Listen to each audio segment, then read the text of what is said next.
y'all. Hey y'all. Hey. Intros are so weird.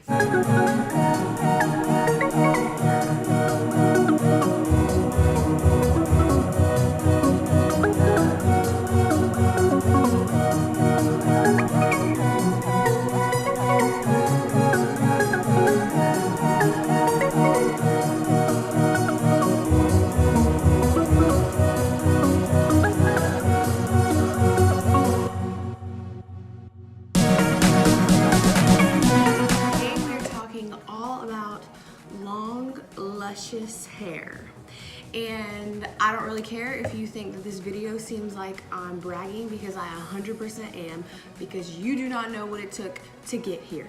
Now, full disclosure, disclaimer, whatever, I am not wearing extensions. Let me show you. I always have people who have known me just my whole life or for years. Hang on. Yeah, so people that have known me my whole life or just for years always come up to me now when they see me out or anything, and they're like, do you have extensions in? Because for a long time I did wear extensions. I went through a period where I'm going to tell you all about it, basically when I had to chop my hair off to my shoulders, and I was used to having long hair my whole life, but it was always just really nasty, and like the ends were really rough and it wasn't as thick as the ends. So let's get into the video. I'm just gonna tell y'all all about how I have grown my hair over 20 inches in about 2.5 or 3 years. So that might even be the normal growth time, I'm not even sure, but I was never able to grow my hair this fast before. And then I'm gonna show you pictures of just where I went from when I did have to cut it to my shoulders, and then now I actually cut it. I'm gonna tell you about it in a minute. I cut it every 4 weeks, you know, a couple inches off. And so I actually did just cut off about 4 inches. So it might even be more than 20 inches, I'm not sure. Sorry, I'm trying to make this video real quick while he's napping, Eve is eating. So let's get into it. I'm back. Mom stuff. I had to write down everything in this little book because there's a lot that I want to go over with y'all. So let's get started. First things first, I just want to tell you quick background on my hair. I have naturally brown, it's kind of, well, this color right here is my natural hair color. So normally once it's all grown out and, you know, once the sun's hit it and everything, it turns to that, I think they call it mousy brown color. So it's not dark brown, it's kind of just like a lighter brown. So I always had highlights in my hair. I started getting my hair highlighted, I think when I was in like 6th or 7th grade. And I was just at here and there, different highlights, different looks. And then I'd always go back and forth from dark hair to light hair, but not really light like blonde. I would just put highlights in it with the cap. And I did that for a lot of years just because in middle school and high school, I always wanted to be a cosmetologist. I did my hair, my friend's hair, my family hair, and I just loved it. So I would always switch up my look and yada, yada, yada. It wasn't until 2013 when I graduated that I decided I want to go all blonde. Mistake. Because I was not going to professional. I was thinking, oh, I'm professional enough. Wrong. Do not attempt your own blonde at your home if you don't know what you're doing, because I didn't know what I was doing. I used to do my hair so much that I thought that it was pretty much indestructible, just because I would always do different colors and people would say, oh my gosh, your hair is gonna fall out, but it was still always pretty. And I had these tight curls that I used to do, so you couldn't really see the damage. Just when you curl your hair, you know, if y'all are familiar with curling your hair, you know, you can mask the damage. It doesn't really look as bad. But anyway, so 2013 rolls around, I'm thinking I want to do my hair all blonde. Mistake. So I tried to do my hair all blonde at home. It was horrible. I wish that I would have filmed back then, because I'm glad I didn't film back then, because I would have been watching that video just cringing. Basically, did my hair all blonde, you know the rest of the story. It started to break off. It was horrible, but I was not letting go. I was hanging on, y'all. I mean, I was hanging on to every little hair. I ended up, like, when I put my hair up, it looks like I had like a little rat tail, like the big, and I used to do it just bouffant hairdo. Oh my gosh, I can't even believe y'all let me look like that. When I look back at these pictures, like, I'm not kidding. My hair was so big up top and it was just so tiny at the bottom and frail, but I was hanging on because I wanted that length. And then it was when I started working, I met Matt in 2014, and then I started working at a salon as a receptionist, and they were always telling me, Casey, you've got to cut your hair off, da da da, and I'm like, no, I'm gonna hang on to it, no. So then, 2015, we got married, and I did go back to my old stylist, and she just put some highlights and some lowlights in it, made it look really good. And then I had extensions back then as well. I'll insert some pictures here from the wedding. And so I was in love with how it looked at the wedding, just the way, you know, it was, but it was kind of like back then when like the dark underneath was popular, and then I had lowlights throughout with real blonde.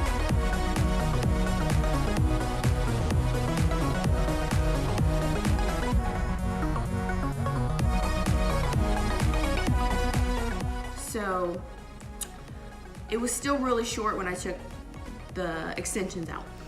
So then in the summer of 2015, because we got married in spring of 2015, so summer of 2015, I just decided to dye my hair off. Well, that is when I was thinking about cutting it off. And then it wasn't until the fall, because it was around hunting season, because the picture I'm about to show you, we were actually in the trailer at our hunting camp. So I'm gonna insert that here. Look at this straight piece of hair right here. I just totally missed this whole section of curling. Whew. Crazy day, y'all. It's been a crazy morning. I'm so all over the place. I cut my hair off to my shoulders, and then I dyed it black because I had to get away from the blonde. I had to get away from bleaching my hair, even though at the time I was going to professional. I never consistently went to a professional. I would only go to somebody if like I messed up my hair or something, because I just didn't want to spend the money. And then at the time, I didn't realize what a great investment it was. Let me change this. Oh, what? I have to change her cartoons. 1 second. So then I just kept it dark for a long time. I think I would just wear the extensions, and it was really nice. Like, I actually loved the way that it looked, like with the extensions in. But I didn't like it without the extensions because it was still so frail, and it just didn't look good. I dyed it black. I was just kind of thinking that I wanted some color again. It's just been black for so long, and you know, summer or the winter was coming, so I knew I wouldn't be as tan, so I just wanted to add just a little face framing highlights, and I decided that I wanted to try to go not all blonde, but I was just slowly adding more and more blonde. And then I found out I was pregnant with my daughter. So being pregnant was one of the greatest things ever, as far as like just for my hair. It's the greatest thing ever in general, but for my hair too, because that's when I started a lot of the prenatals. And I did read on websites before that people that weren't pregnant, like over-the-counter prenatals, it didn't hurt you at all to take those because they are great for your hair. So I did look into that, and just being pregnant with her, I had to take my prenatals, and that just did some amazing things for this hair, honey. Oh, honey. It was like instantly. I just started seeing such a difference. And then that's when I kind of stopped adding as much color, and I was staying away from heat. One of the biggest things is just staying away from the heat. I was trying to find more hairstyles or just products that I could put into my hair, because if I were to let my hair air dry, it kind of got all puffy. So I was trying to find some creams and oils, and I really loved the Moroccan oil. Oh gosh. I really loved the Moroccan oil, and that was so great for my hair. So I put that in it, and that is another big thing that I attribute to for how I got it healthy again. And then after I had Eva, I was also taking the fish oil supplements as well, because I read that that would not only be good for you just being pregnant and for the baby, but for hair, skin, and nails. So after I had her, that is when my hair, I really started noticing that it was getting really long, and at that time, it was kind of this color. I think it was a little bit lighter. So then I decided again that I was going to go dark. And see, I'm like so back and forth. So I did my hair dark again, and then once I did that, that's when I started cutting the ends. So every so often, what I would do is I will get my hair in a ponytail, and I do it just like in a really, really tight ponytail, and then I pull it like to the front, and then I will just cut right off. Like however much I want gone, I will just snip, snip, snip. But that is something that I do every 3 to 4 weeks, is I try to take at least 1 inch off the bottom. And you might think that you're kind of going backwards, but that's not how it works. When you cut your hair, or when your hair is healthy on the ends, it'll grow faster. If it's frail and you have a lot of split ends, then it kind of alters the growing process, and it will hinder it from growing as long as it should be, or as long as it could be if it was healthy on the bottom. So when you do like a fresh little cut, just on the bottom, then you will start to notice a difference. That's something that I've always done, like my whole life. Like even when I was in high school, I was so crazy about length, and then so crazy about like my layers and everything too. So I would only cut the bottom off barely. So cutting it off every so often, just on the bottom, I just barely do a trim. One of the biggest things that I can tell you, when I really started caring about my hair and taking care of it correctly, is I found a stylist that I love, and she was able to use the correct products on me, and she was able to get my hair healthy, or lighter, but while still keeping it healthy. She knew exactly what she had to do. She knew how long we could go. And when I went to her, my hair was super, super dark, and so she was able to get me just as lighter. It was a process, which it will always be a process. You are not going to go in there, you're not gonna have black hair and become blonde overnight. So even with every process that we did, my hair always looked good. It was never like in a weird stage where I had to tell people, oh, I'm trying to go blonde. So, you know, I never had to explain the color of my hair, because it always looked good. She was so good with, like, she knew what she was doing. And then, you know, if I wanted something, she would kind of advise me what direction to go in, or give me her opinion. So having a good stylist, somebody who knows what they're talking about, is so, so important.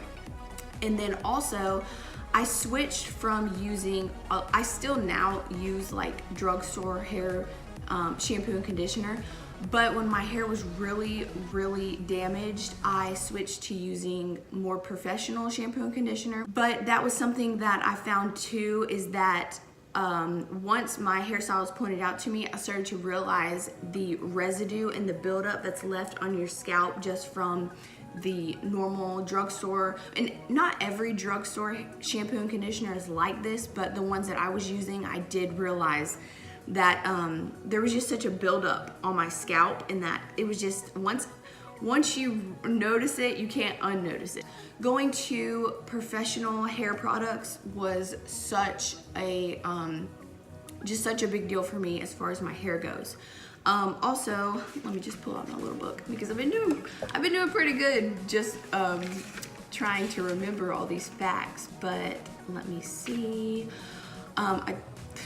Avoid heat. I know I already went over this, but this is such a big deal. Even now that my hair is grown out and I have like longer layers, I never have to blow dry my hair now. Like, I get out of the shower, and this is just a stage, you know, this is something that I had to get to, because I told you, it used to be when my hair was short, I would get out of the shower, and if I let it air dry, it would just be huge, like puffy or nasty, just because it was damaged. But now that it is so thick and that it just has a lot of good volume on its own, I can just get out of the shower and I just let it air dry, and it still looks good. I still have to put some stuff in it. After I did use the Moroccan oil, I found a drugstore oil that I use. I can barely talk. And I'm gonna insert that in the description too, because sometimes if I don't feel like spending the money on the Moroccan oil, I will just go and opt for this one, and I love it. It is so good, and it gives your hair such a great shine. So I'll add that in the description. And I think that's pretty much it. Oh, water and staying active. Working out, just getting, you know, just sweating, and I know that sounds really gross, but keeping your water intake up, just working out, staying healthy, eating right, all of those things, you don't realize it, but they do add to your hair, your skin, your nails, everything like that. So if you don't want to take any of the supplements that I mentioned or any of the ones that I'm going to leave below, natural stuff, just, you know, water intake, staying active. Those are my tips for y'all. Mainly, the number one thing is to find a hairstylist that is going to send you in the right direction, that will help you use the correct products, stay active, stay hydrated, stay away from heat, and I highly suggest getting a trim every so often. You don't have to do it yourself. I'm not telling you to do it yourself. That's how accidents happen. That's how you end up cutting off like so many inches and you have to go to a stylist or a professional. I just always cut my hair, so I do it. But I highly suggest finding a hairstylist that you love and just getting them to give you a trim every so often. You will be amazed if you follow some of these tips. I wanted to give y'all a lot just so you could pick and choose, but these are all the things that I did. These are the things that worked for me, and you will be amazed at how fast, quickly, and healthy your hair is going to grow.